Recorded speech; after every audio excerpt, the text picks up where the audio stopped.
Bonjour à tous. Lors de notre dernière vidéo, nous avons vu comment créer un projet Windows Form App en langage C# en utilisant l'environnement de développement intégré Visual Studio Community 2019. Donc, à la fin de cette vidéo, nous avions terminé avec l'interface usager suivante. Donc, une interface qui contenait deux textbox et un bouton. Nous avions vu comment récupérer les différentes fenêtres les plus importantes pour nous dans le processus de développement d'une application Windows. Donc, soit l'explorateur de solutions, la boîte à outils, la fenêtre de propriété et le formulaire lui-même. Notre application, si nous la lançons dans son état actuel, génère un formulaire Windows comme celui-ci que nous pouvons déplacer.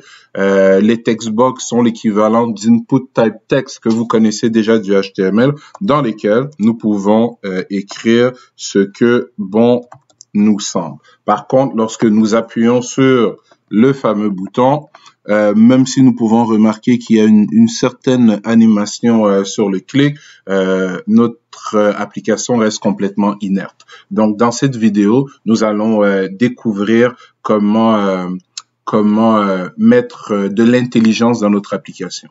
En fait, ce que le JavaScript était au HTML, le C# va le devenir à notre formulaire. Donc, avant de s'exciter, allons d'abord voir ce qui s'est passé dans notre dossier de projet lors de sa création. Donc, si vous vous souvenez, nous avions créé sur notre bureau un dossier nommé démo projet. Donc, si nous allons voir dans ce dossier, nous constatons que mon premier projet C#, qui était le nom que nous avions donné à notre projet, devient le nom du dossier contenu dans le répertoire où nous voulions sauver notre projet. Si nous ouvrons ce répertoire, nous constatons qu'il contient plusieurs fichiers et plusieurs sous-répertoires qui ont été générés automatiquement par Visual Studio. Si nous voulons exécuter notre application sans ouvrir Visual Studio, il suffit de venir dans le dossier bin, debug, et nous y trouvons entre autres un fichier de type application, ou plutôt, si nous inspectons ses propriétés, de type EXE. Donc, Visual Studio nous a permis de générer un exécutable. Si nous double-cliquons dessus, voici notre magnifique application qui ne fait pas grand-chose pour l'instant. Si nous remontons dans l'arborescence de ce dossier, et si nous voulons rouvrir notre projet, voici une manière de le faire. Nous pouvons double-cliquer sur...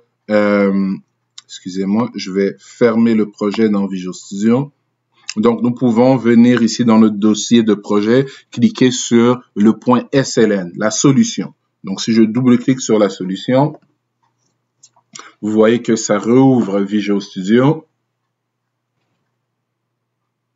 Et en ouvrant Visual Studio, on me restitue mon projet dans son état initial. Encore une fois, il est possible que en ouvrant Visual Studio, quand on clique sur la solution, certaines des fenêtres de travail soient fermées. Nous avons vu dans le vidéo précédent comment les ouvrir.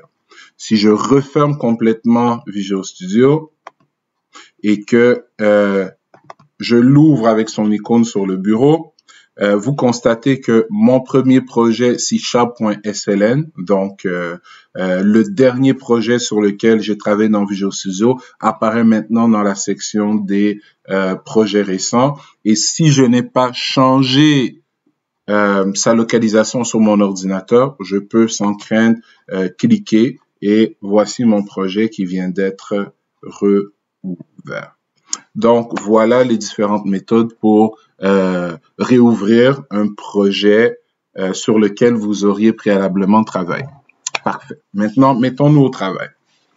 Si nous étions en web et que nous voulions, par exemple, récupérer le texte que nous avons écrit dans un premier textbox et l'afficher dans un deuxième textbox lorsque nous cliquons sur le bouton.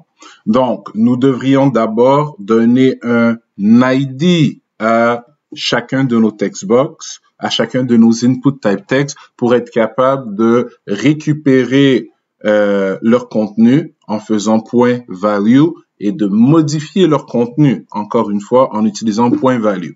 Mais nous ne sommes pas en HTML, nous sommes en .NET, en langage C#. Donc, le concept est similaire, mais à la fois différent. Donc, allons-y. Nous allons présenter quelques petites techniques permettant de manipuler des textbox et d'écouter l'événement clic sur un bouton. Donc, allons-y. Première étape, je veux nommer mes contrôles. Donc, quand je sélectionne mon premier textbox, si je vais sur le panneau de propriété, la propriété name qui se trouve juste ici me permet de nommer mon textbox qui a par défaut le nom textbox 1. La propriété name est l'équivalent de l'ID que vous connaissez en HTML. Donc, j'ai l'habitude de précéder le nom de mes textbox par txt et je vais appeler ça val txt val 1 pour la valeur 1. Parfait. Laissez-moi juste modifier. Qu'est-ce qui s'est passé? Donnez-moi 2 secondes. Oups. Bah, excusez-moi. Donc, je vais resélectionner mon textbox, aller sur le panneau des propriétés et je vais le renommer txt val 1. Et juste pour prouver la puissance des propriétés, voici la propriété texte de mon textbox. C'est l'équivalent de la propriété value en HTML pour un input type text. Si je tape dessus à l'intérieur et que je fais Enter, mais on voit que la propriété texte contrôle bel et bien le texte qui apparaît dans un textbox. Donc, c'est à partir de la même propriété que je pourrais récupérer le texte qui est présentement dans un textbox. Alors que la propriété name nous permet d'identifier uniquement notre textbox, tout comme l'attribut ID nous permet de le faire en HTML. Donc, je vais vider cette propriété et aller attaquer mon deuxième textbox en lui donnant à lui aussi un nom significatif. Donc, je vais l'appeler txt val 2, tout simplement. Parfait. C'est fait. Et maintenant, le bouton qui se trouve, ce n'est pas tellement nécessaire, mais donnons-lui un nom à lui aussi. Mes boutons, je les précède habituellement par BTN, BTN switch. TCH, puisque lorsqu'on va appuyer sur ce bouton, je vais prendre le texte se trouvant ici et je vais l'afficher là. Et simultanément, je vais prendre le texte qu'il y avait ici et je vais l'afficher là. Le bouton, nous pouvons aussi contrôler ce qui s'écrit sur sa surface. Nous venons de lui donner une valeur à son attribut name, donc c'est l'équivalent de lui donner un ID en HTML. Mais allons contrôler ce qui s'affiche sur sa surface. Affichons SWITCH, switch. Parfait. Donc, relançons l'application. Donc, pour l'instant, nous avons bel et bien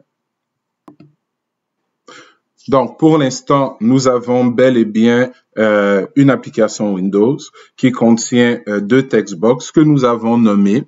Nous avons un bouton switch, mais si nous écrivons Toto et Tata et nous appuyons sur le bouton switch, nous constatons que rien ne se passe lorsqu'on clique sur le bouton. Donc, en HTML, il faudrait s'enregistrer à l'événement onClick. Donc, nous sommes capables d'effectuer quelque chose de très similaire à cet enregistrement en C#. Voici comment ça fonctionne. Il y a plusieurs manières. Allons-y dans les détails. Donc, ce qui m'intéresse, c'est de répondre à l'événement clic du bouton qui se trouve ici. Donc, je vais le sélectionner, aller dans son panneau de propriété et comme nous l'avons vu dans le premier vidéo, le panneau de propriété me permet d'avoir accès non seulement aux propriétés, mais aussi aux différents événements associés à un contrôle en particulier. Je veux répondre à l'événement clic. Donc, voici, je peux ici, là où mon curseur clignote présentement, donner un nom de fonction qui sera appelé automatiquement lorsque je cliquerai sur mon bouton, ou je peux laisser Visual Studio générer automatiquement un nom de fonction. Laissons Visual Studio générer automatiquement un nom de fonction. Donc, au lieu de taper un nom de fonction et de faire Enter, nous allons tout simplement double-cliquer ici et automatiquement, Visual Studio non seulement génère un nom de fonction, mais nous amène dans une fenêtre où se trouve la fameuse fonction qui devra être appelée lors du clic sur le bouton concerné. Donc, regardez, je vais... Parfait. Donc, voici mon interface usager qui s'appelle form1.cs.design et voici le code associé à mon interface usager, donc le code qui me permettra de réagir aux différents événements lancés par les différents contrôles qui se trouveront sur mon interface usager. Donc, pour travailler facilement ici, ce que je vais faire, une fois que j'ai mes deux onglets d'ouvert, c'est que je vais choisir l'un d'entre eux au hasard, ça n'a pas d'importance, bouton droit, et je peux couper mon écran verticalement, ou encore, je peux couper, donc, fermons une des fenêtres, je vais faire réapparaître mon formulaire, donc, où je peux séparer mon écran, donc ici, horizontalement ou verticalement. Donc, je vais rabattre ma fenêtre de propriété quelques instants et on peut juste ici minimiser la grosseur du code. Donc, je vais y aller, disons, à 100%. Allons-y comme ceci. Et voici. Comme ça, on voit tout ce qui se passe dans la fenêtre de code et on voit ce qui se passe dans notre interface usager. Donc, il y a beaucoup d'éléments ici qui sont nouveaux, mais ce qui est important de comprendre pour l'instant, je vais ignorer certaines parties du code pour l'instant parce que nous n'avons pas assez d'outils pour les comprendre à ce stade-ci. Donc, ce qui est important, c'est que le bouton qui est ici, selon le panneau de propriété, s'appelle BTN Switch. Et nous avons créé, ou Visual Studio nous a aidé à créer une fonction qui s'appelle BTN underscore switch, BTN switch underscore click, qui est la fonction se trouvant juste ici. Donc, cette fonction est appelée lorsque l'événement clic sur le bouton nommé BTN Switch est appelé. Et c'est donc à l'intérieur de cette fonction, juste ici, que nous allons écrire le code permettant de réagir, le code permettant d'effectuer ce que nous voulons effectuer sur le clic. Qui était? Donc, ce que nous voulions que le texte du premier textbox soit parachuté dans le deuxième et que le texte du deuxième soit parachuté dans le premier. Donc, pour être capable de faire ça, il faudrait d'abord être capable de récupérer le texte du premier textbox et le sauvegarder temporairement dans une variable, récupérer le textbox du deuxième textbox et le sauvegarder temporairement dans une deuxième variable avant de prendre le texte du premier textbox pour l'insérer dans le deuxième et de prendre le texte du deuxième et l'insérer dans le premier. Donc, étape 1, comment récupérer le texte se trouvant dans un textbox. Ce texte que nous allons récupérer, nous voulons le sauvegarder dans une string, puisque du texte écrit à l'écran est une string.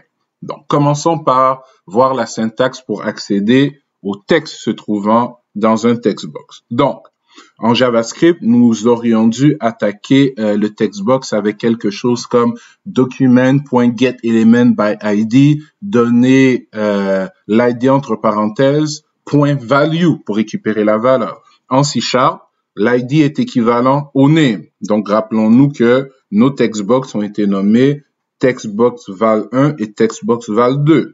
Donc, si je tape textbox val1. Texte, la propriété texte, on me dit ici get or set, excusez-moi, je m'excite. Donc, get or set the text associated with the control. Donc, la propriété texte ici présent me permet de récupérer ou de modifier le texte qui apparaît ou qui se trouve dans un contrôle. Et on me dit que ce texte que je reçois ou que je modifie doit être une string. Donc, il me faut d'abord déclarer une string pour pouvoir y stocker le texte du textbox.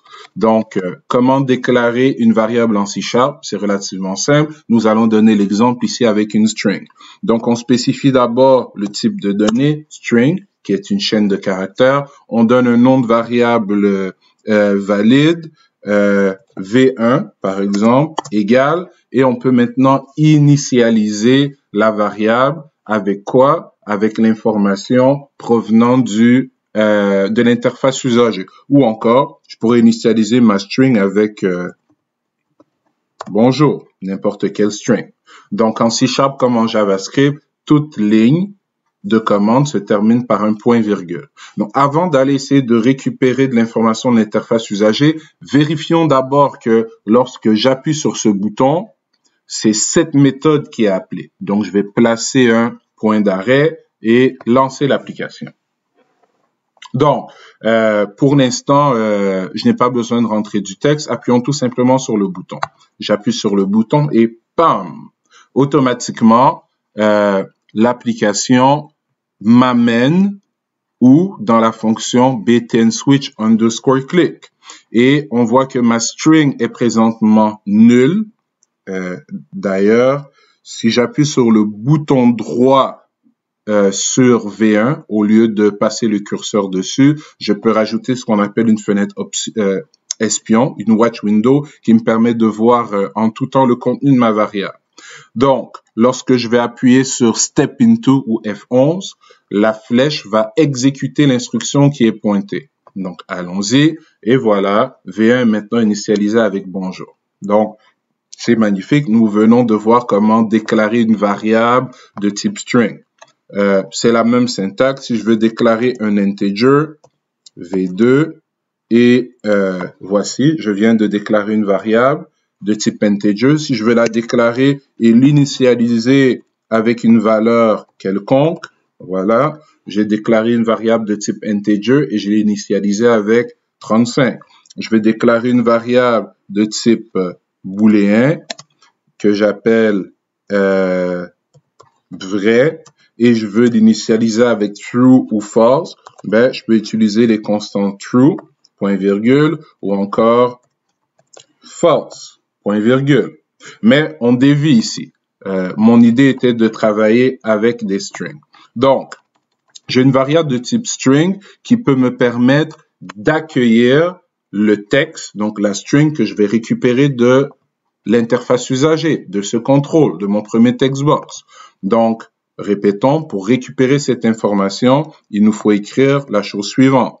Le nom du textbox, donc txt val1, l'équivalent de son ID, point text, l'équivalent de point value en HTML.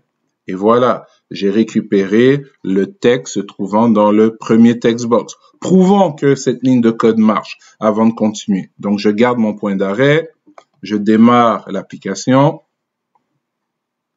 rentrons une valeur dans le premier textbox, Toto, appuyons sur le bouton et présentement, on voit que la propriété texte contient la string Toto.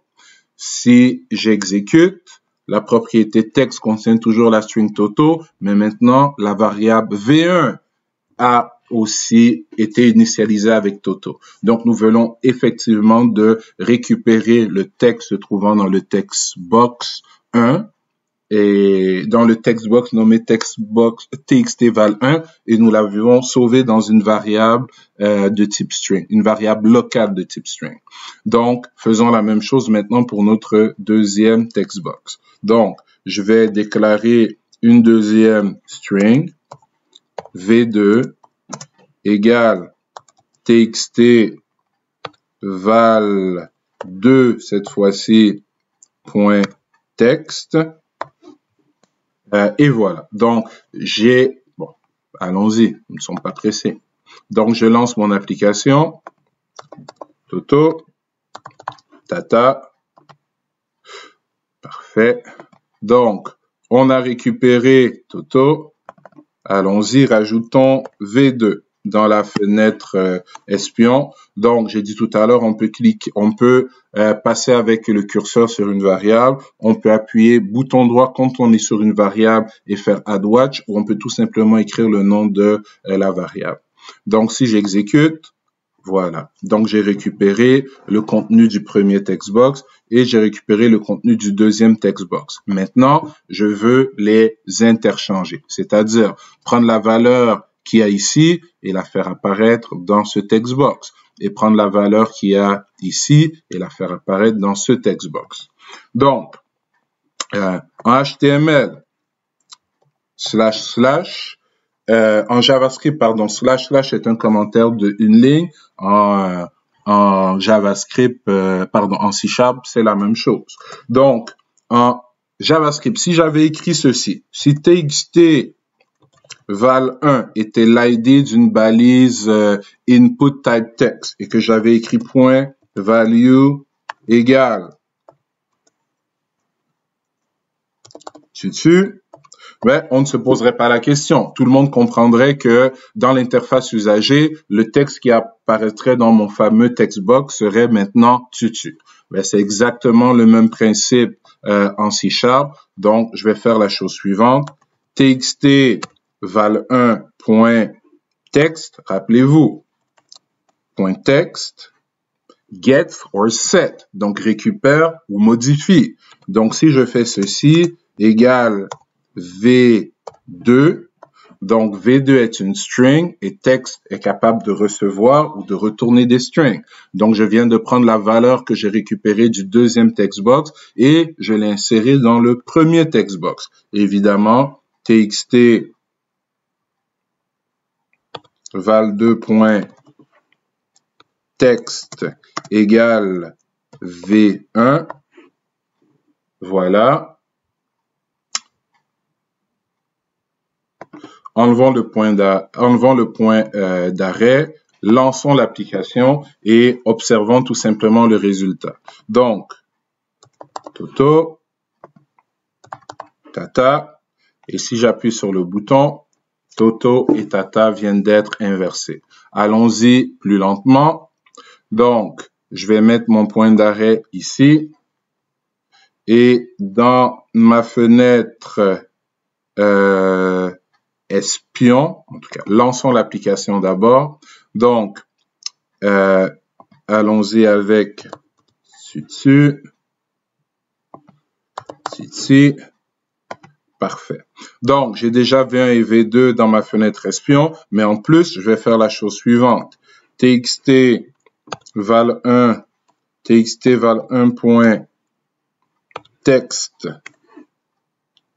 et txt val2.text. Donc, présentement, le texte est bel et bien dans mon interface usagée. Donc, c'est normal qu'il soit visible quand j'inspecte ce qui se trouve dans la propriété texte de mes deux textbox. Les deux strings en mémoire sont présentement nulles parce qu'elles n'ont pas encore été initialisées. La ligne 22 n'a pas encore été exécutée. J'exécute la ligne 22 et le contenu du premier textbox est sauvegardé dans la variable de type string V1. J'exécute la ligne 23 et le contenu du deuxième textbox est sauvegardé dans V2. Maintenant, remarquez bien ce qui va se passer. On va prendre le contenu de V2, Titi, donc qui était le contenu du deuxième textbox, et on va l'utiliser pour écraser ce qu'il y avait dans la propriété texte du premier. Donc, allons-y. Regardez ce qui va se passer avec le txt val1.text, juste ici. Regardez ce qui va arriver à tutu. Tutu devient titi. Et quelques secondes après, le tutu qui est là va venir écraser le titi qui est ici. Regardez ce qui va se passer à cette ligne. Et voilà. Donc, et si on donne un autre coup, évidemment, on retourne à notre interface usagée et bobo, bubu, on peut faire ça à l'infini. Si j'exécute rapidement, on voit que le switch a été fait. Donc, qu'est-ce que nous venons d'apprendre dans ce petit exemple? Nous venons de voir que la propriété texte d'un textbox nous permettait de récupérer le texte qui se trouve présentement dans le textbox lorsque le nom du textbox.text se trouve à droite du égal, à droite d'une string, et nous avons vu que que la propriété texte d'un textbox nous permet de modifier le texte se trouvant dans un textbox lorsque le nom du textbox.txt se trouve plutôt à gauche d'un égal qui nous initialise avec une string. Donc, voilà pour ce deuxième vidéo.